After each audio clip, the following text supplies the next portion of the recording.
जय श्री कृष्णा दोस्तों, किशोरी क्रिएशन से मैं सपना शर्मा आप सभी का हार्दिक स्वागत करती हूँ आपके अपने चैनल पर। दोस्तों, आज के वीडियो में आपके लिए कार्तिक मास महात्म्य के 23वें दिन की कथा लेकर के आई हूँ। इससे पहले कार्तिक मास महात्म्य के 22 अध्याय के वीडियो मैंने मेरे चैनल पर डाले हुए हैं, जिसको आप मेरे चैनल पर जाकर देख भी सकते हैं और श्रवण भी कर सकते हैं। 22वें अध्याय में जो है मैंने आपको 22वें अध्याय में जो है हमने धात्री, मालती और तुलसी के जन्म की कथा के वृत्तांत के बारे में जाना था। आइए हम अब आगे के महात्म्य 23वें अध्याय में जानते। 23वां अध्याय वर्णन आंवला तुलसी जान, पढ़ने सुनने से कमल हो जाता कल्याण। नारद जी बोले, हे राजन, यही कारण है कि कार्तिक मास के व्रत उद्यापन में तुलसी की जड़ में भगवान विष्णु की पूजा की जाती है। तुलसी भगवान विष्णु को अधिक प्रीति प्रदान करने वाली मानी गई है।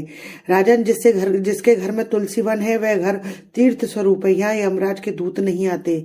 तुलसी का पौधा सदैव सभी पापों का नाश करने वाला तथा अविष्ट कामनाओं को देने वाला है। जो श्रेष्ठ मनुष्य तुलसी का पौधा लगाते हैं वे यमराज को नहीं देखते।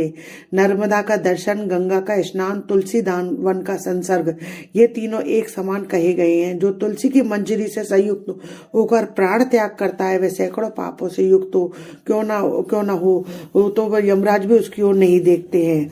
तुलसी को छूने से कामिक, वाचिक और मानसिक आदि सभी पाप नष्ट हो जाते हैं। जो मनुष्य तुलसी दल से भगवान का पूजन करते हैं वह पुनः गर्भ में नहीं आते, अर्थात जन्म मरण के चक्कर से छूट जाते हैं। तुलसी दल में पुष्कर आदि समस्त तीर्थ, गंगा आदि नदियां, विष्णु प्रभृति सभी देवता निवास करते हैं। हे राजन, जो मनुष्य तुलसी के काष्ठ का चंदन लगाते हैं उन्हें सहजी मुक्ति प्राप्त हो जाती है और उनके द्वारा किए गए पाप उनके शरीर को छू भी नहीं पाते। जहाँ तुलसी के पौधे की छाया होती है वही पितरों की तृप्ति के लिए श्राद्ध करना चाहिए। जिसके मुख में, कान में और मस्तक पर तुलसी का पत्ता दिखाई देता है उसके ऊपर यमराज भी दृष्टि नहीं डाल सकते। फिर दूतों की तो बात ही क्या है। जो प्रतिदिन आदर पूर्वक तुलसी की महिमा सुनता है सब पापों से मुक्त हो जाता है, ब्रह्मलोक को जाता है। इसी प्रकार आंवले का महान वृक्ष सभी पापों का नाश करने वाला है। आंवले का वृक्ष भगवान विष्णु को प्रिय है। उसके स्मरण मात्र से ही मनुष्य गोदान का फल प्राप्त करता है। जो मनुष्य कार्तिक मास में आंवले के वन में भगवान विष्णु की पूजा तथा आंवले की छाया में भोजन करता है उसके भी पाप नष्ट हो जाते हैं। आंवले की छाया में मनुष्य जो भी पुण्य करता है वह कोटि गुना हो जाता है। जो मनुष्य आंवले की छाया के नीचे कार्तिक में ब्राह्मण दंपत्ति को एक बार भी भोजन देकर स्वयं भोजन करता है वह अन्न दोष से मुक्त हो जाता है। लक्ष्मी प्राप्ति की इच्छा रखने वाले मनुष्य को सदैव आंवले से स्नान करना चाहिए। नवमी, अमावस्या, सप्तमी, संक्रांति, रविवार, चंद्र ग्रहण तथा सूर्य ग्रहण के दिन आंवले से स्नान नहीं करना चाहिए। जो मनुष्य आंवले की छाया में बैठकर पिंडदान करता है उसके पितर भगवान विष्णु के प्रसाद से मोक्ष को प्राप्त होते हैं। जो मनुष्य आंवले के फल और तुलसी दल को पानी में मिलाकर स्नान करता है उसे गंगा स्नान का फल मिलता है।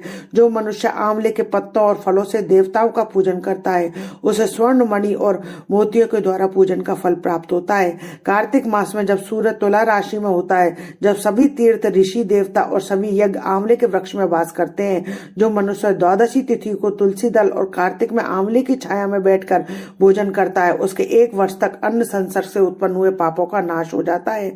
जो मनुष्य कार्तिक में आंवले की जड़ में विष्णु जी का पूजन करता है उसे श्री विष्णु क्षेत्रों में पूजन का फल प्राप्त होता है।